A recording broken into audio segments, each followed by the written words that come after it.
Bwana Yesu asifiwe. Ndugu msikilizaji wetu wa kipindi chetu cha tafakari ya siku, ninakusalimu katika jina la Bwana wetu Yesu Kristo.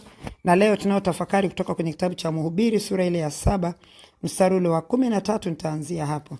Biblia inasema, tafakari vema kazi yake Mungu, tafakari vema kazi yake Mungu, kwa sababu ni nani awezaye kukinyosha kitu kile alichokipotosha yeye.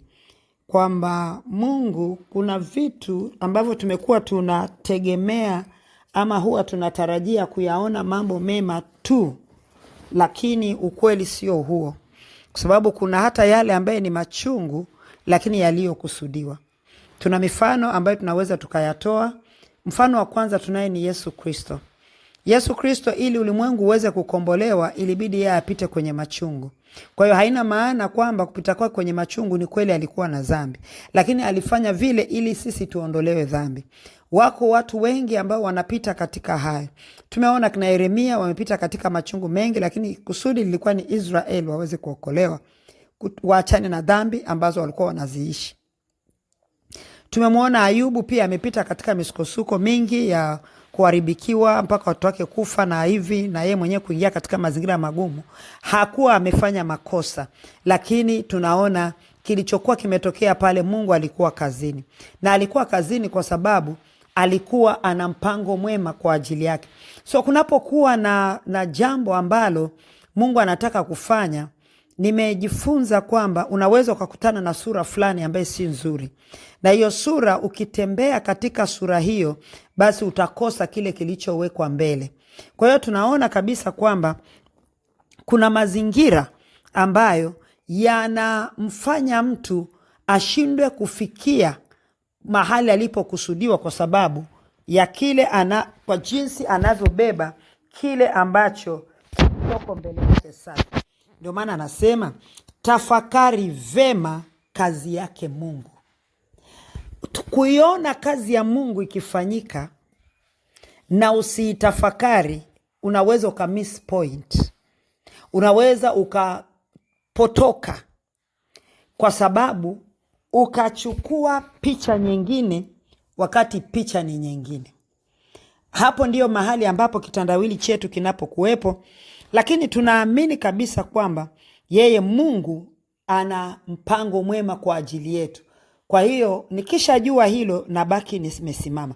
Kwa hiyo anasema, kwa sababu ni nani awezaye kukinyoosha kitu kile alichokipotosha yeye. Wakati ameweka mpango wake, na mpango wake ndio ili uje ukatimie. Unaekewa daraja ama unaekewa mto huu hapo, ogelea uvuke. Pale ngambo pana hiki. Na wewe ukashindwa kuona kile kilichoko kule ngambo, ukabaki unaangalia yale maji, alafu ndo ukapiga mahesabu hapo ukaona kwamba huwezi kuvuka. Kwa hiyo tunaona kwamba anasema unataka kunyoosha kile ambacho kilichopotoka. Maanake kilichopotoshwa na yeye. Kwa maanake kama yeye amekupitisha hapo na anajua ni pagumu, anajua kabisa. Lakini kitu gani kinamfanya Mungu awe na amani wakati anapokupitisha hapo? Ni kwa sababu anajua alikupa Roho Mtakatifu. Anajua kwamba una malaika wanaokulinda, wanaotembea na wewe, wanaofanya hivi na vile. Sasa yeye anafanya ajenda zake akijua wako wahudumu wa kukubeba wewe. Ndio maana hata kwenye Zaburi anasema, wewe hata utakapokuwa umejikwaa, umejikwaa, katika kujikwaa kwako, yeye Mungu ameweka malaika watakao kupokea hapo chini. Kwa hiyo unakuta kwamba anaweza kakuweka mahali ambapo anajua kabisa ukidondoka kuna malaika yuko pale. Roho Mtakatifu yuko hapo. Sasa issue inakuja pale mahali sisi tumewadharau. Roho Mtakatifu tumemdharau. Na hatuna taarifa kama malaika wako kazini. Wakati anakupeleka twende hivi, wewe unataka kwenda hivi kwa sababu ya kile ambacho ninachokuwa ninakiona. Lakini anasema mstari wa 14, siku ya kufanikiwa ufurahi na siku ya mabaya ufikiri. Kwa maana yake utakapokuwa Mungu anataka kukuingiza mahali pa furaha, na wewe ukaona unachokiona sasa sio furaha, usikurupuke. Fikiri kwanza, kwa nini hayo yametokea? Fikiri kwanza, kwa nini hayo yapo? Fikiri kwanza, mambo hayo yametokea wapi? Ni kwa nani?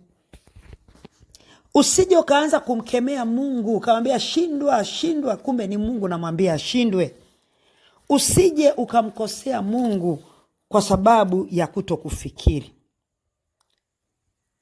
Mungu ameifanya hiyo moja kwenda sambamba na hiyo ya pili, ili mwanadamu asipate kulijua neno lolote litakalofuata baada yake. Kila kilichoko mbele yako ni kitendawili kwako.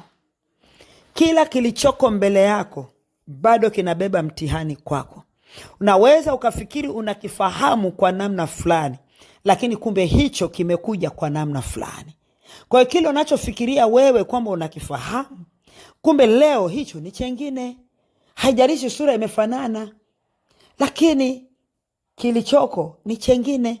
Sasa kinachotakiwa ni katika kila hatua ninayopita lazima nijue napita wapi sasa. Ni katika furaha, basi na nifurahi. Ni katika huzuni, na nifikiri kwa nini hili limetokea. Na pia katika furaha, na furahi nikifikiri. Kwa sababu baada ya hapo, kuna nini kiko mbele yangu? Kuna jambo. Kwa sababu furaha haitabaki na wewe moja kwa moja. Hakuna kilicho permanent kwenye maisha ya mtu. Kuna nyakati na majira zinazopinduka kulingana na dunia inavyozunguka.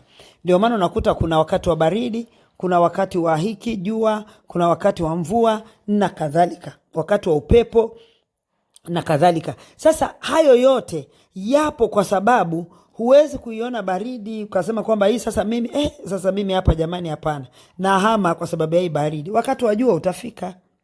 Lakini je, wakati wa baridi unapokuwepo, natambua kwamba kinachofuata kitakuwa ni wakati wa jua ama ni wakati wa kitu kingine? Lazima nitambue kwamba kuna kitu kiko mbele yangu, na hicho kilichoko mbele yangu sasa niweke matazamio ya kitu japo sikifahamu. Ndipo sasa nitaweza kufanya ama kumsihi Mungu aweze kuyafunua yaliyo mbele yangu.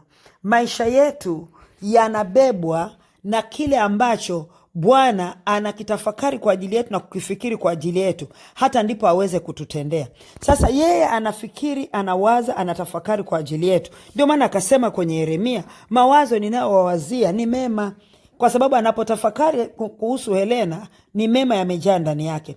Anafikiria nini atakachofanya kwangu, anawaza hivi na vile na vile kwa ajili yangu. Lakini swali linakuja, yeye anapowaza vile kwa ajili yangu, huwa anatumia njia gani mpaka kufanikisha kile alichokuwa amekusudia kwangu? Hapo kwenye kutumia njia gani ndiko mahali wengi tunafeli, tunadondoka, tunaanguka pasipo kujifahamu. Tafakari yetu ya leo, Biblia inatuambia hivi kwenye mstari wa 13 kwenye Mhubiri sura ya 7, na tuzitafakari kazi zake Mungu. Sasa leo tutafakari kazi za Mungu ambazo zilishawahi kufanywa na yeye kwenye maisha yangu.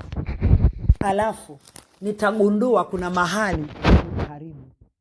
Nitagundua kuna mahali sikufika mahali nilipotakiwa kufika kwa sababu sikutafakari vema kazi yake Mungu aliyokuwa anaifanya wakati huo. Nilipoona machungu nikakata tamaa, nikageuza njia. Kwa hiyo sikuweza kufika mahali nilikuwa natakiwa kufika.